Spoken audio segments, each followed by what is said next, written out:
It's 2017, and fidget spinners are taking the world by storm.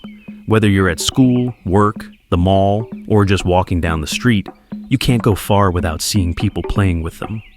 News outlets, articles, and social media posts are flooding the internet, all talking about the latest trend, fidget spinners.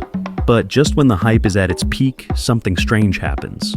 Seemingly overnight, the hype disappeared for some odd reason, and millions of fidget spinners were left at home, collecting dust and dirt. The year is 1993, and a woman called Hettinger just filed a patent for her newest invention, a spinning toy she designed to entertain children and reduce stress. You see, her original version of the fidget spinner was quite different from the ones you know, because her version didn't have 3 blades and also not the center, where you could hold it, essentially looking like this. They also were a lot larger than today's ones and less efficient at spinning. Fast forward to 1997, and Catherine finally receives her patent. The world was about to witness the very first fidget spinner. Or was it?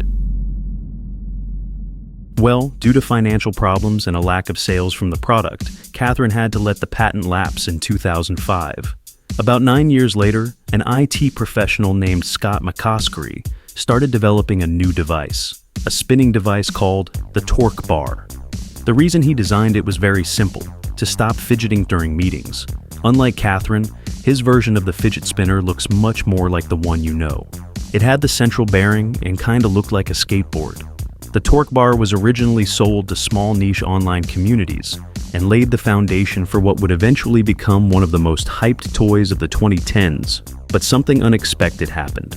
McCosker wasn't the only one who created a fidget spinner. It turns out someone else had also designed one, someone Scott had never heard of before. His name, David Allen Pavelski. It now was a race on who could secure the patent first for their inventions and make millions off of it. The fight was on. Scott filed his patent in 2016 for his device's specific mechanics, as he wanted to make sure that no one could steal the genius mechanical systems of his fidget spinner. In 2017, David filed his patent for his toy's incredibly unique 3-bladed fidget spinner design. The question now was, who would get the patent for the fidget spinner, Scott or David? Well, as it turns out, no one did, because none of the two filed a patent for the whole product that could prevent other companies from creating and selling similar products. You see, Scott's patent focused on the specific mechanics, and David's patent focused on the particular design. But neither held a full product patent, basically making their individual patents worthless. This led to companies producing their own fidget spinners once they heard of the product.